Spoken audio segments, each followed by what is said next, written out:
Iya baik, terima kasih yang masih bersama kami dalam program talk show sore hari ini, dan kami juga masih mengundang partisipasi Anda dengan telepon di 0822 7262 1712 untuk berinteraksi bersama kami.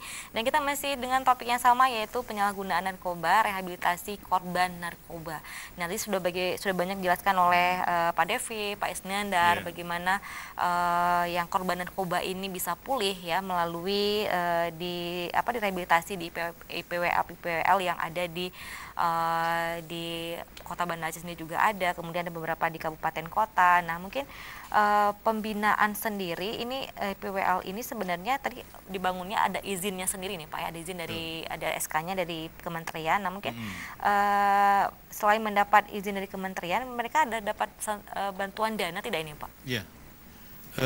Untuk IPWL sendiri memang prosesnya itu ada prosedur sendiri, ada kriteria tersendiri. Artinya mereka untuk mendapatkan izin, kemudian untuk mendapatkan SK dari Kementerian Sosial, tentu mereka harus ada rekomendasi dari Dinas Sosial Provinsi.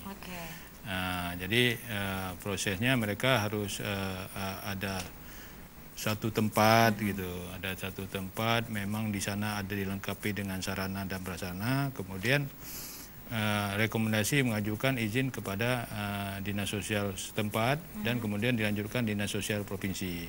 Kemudian kami dari Dinas Sosial Provinsi juga melihat, nanti akan turun ke lapangan, melihat apakah memang IPWL itu ada, jangan-jangan ini hanya buatan aja, yayasan segala macam kan.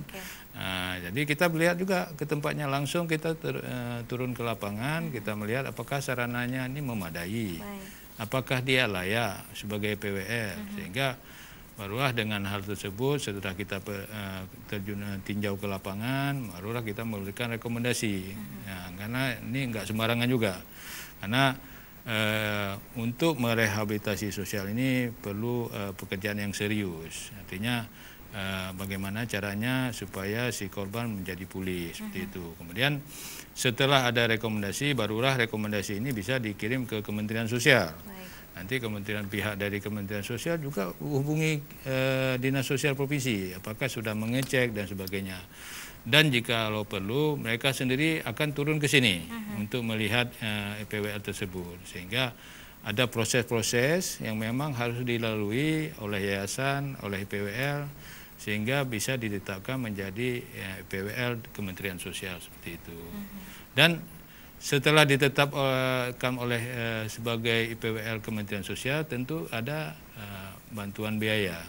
Ya, seperti saya sampaikan tadi, ini namanya juga subsidi dari pemerintah. Artinya tidak penuh dibayarnya. Jadi ada subsidi dari pemerintah, baik itu untuk pendampingnya, untuk konselor maupun untuk si korban itu sendiri. Gitu. Kalau dari Dinas Sosial sendiri ada bantuan tidak Pak? Kalau Dinas Sosial sendiri, karena ini memang ini menjadi concern dari pemerintah pusat, kan sesuai dengan undang-undang, kita sendiri sebenarnya sudah banyak melakukan program-program memang perhatian kepada korban penyalahgunaan nafsa.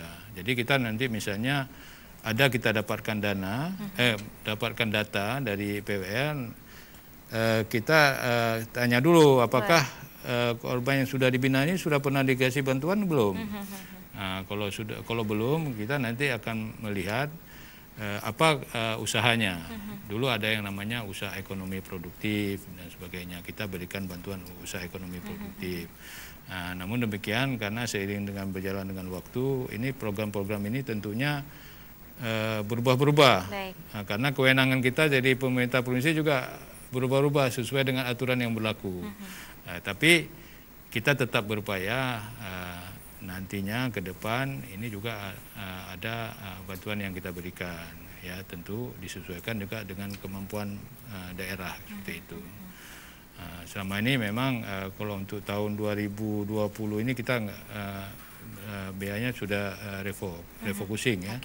Namun demikian kita banyak upaya-upaya pencegahan sebenarnya, upaya-upaya pencegahan, kita melakukan sosialisasi ke sekolah-sekolah, kemudian kita juga melakukan pertemuan-pertemuan dengan IPWL, kita sampaikan bahwa programnya seperti ini, ke depan kita akan seperti ini dan sebagainya. Jadi upaya-upaya itu terus kita lakukan seperti itu. Oke, baik. Nah, Pak Devi sendiri ada upaya lain tidak Pak dari program dari Dinas Sosial sendiri untuk bagaimana merehabilitasi korban narkoba ini selain program-program yang dijelaskan oleh Pak Isnandar?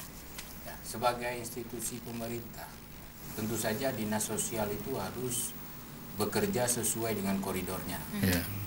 Sesuai dengan amanat peraturan perundang-undangan terhadap pembentukan dinas sosial itu sendiri. Artinya kami tidak bisa bekerja di luar kewenangan itu. Nah, perubahan kewenangan-kewenangan yang tadi disampaikan oleh Pak Isnandar itu memang terjadi di Indonesia. Ya, ada beberapa urusan itu diambil alihkan kepada kabupaten, ke provinsi, dan ke pusat. Pembagian kewenangan urusan ini sebenarnya baik dengan maksud dan tujuan supaya tidak menjadi tumpang tindih.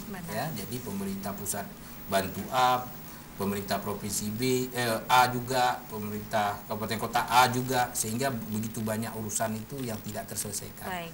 Mulai tahun 2021 perencanaan pembangunan di Indonesia ini sudah menggunakan sistem baru berdasarkan Kepmendagri 050, bahwasanya semua itu urusan dan kewenangan itu dibagi masing-masing dengan dasar Undang-Undang Nomor 23 Tahun 2014 tentang pemerintahan daerah. Nah, berbicara terhadap dinas sosial dalam hal ini kepada penanggulangan nafsa, tentu saja kami dalam koridor rehabilitasi sosial. Baik. Nah, jadi kami tidak bisa berjalan pada koridor yang lain karena memang kewenangan kami tidak di koridor Sekalipun yang lain. itu rehabilitasi medis ini Pak. Ya, jadi IPWL adalah salah satu cara dari kewenangan dinas sosial untuk membantu masyarakat mengurangi korban ketergantungan narkoba. Nah, tentu saja dengan menggunakan IPWL ini banyak hal yang harus dipersiapkan karena IPWL itu salah satu syaratnya dia juga harus punya konselor yang sudah memiliki sertifikasi atau pendidikan atau pelatihan menjadi konselor nafsa dan seterusnya dan seterusnya dan seterusnya. Nah, ini juga sebenarnya membuka peluang pekerjaan, ya, peluang pekerjaan. Ada tamatan medis yang bisa dipakai di situ, ada tamatan pekerja sosial yang bisa dipakai di situ. Sebenarnya banyak hal.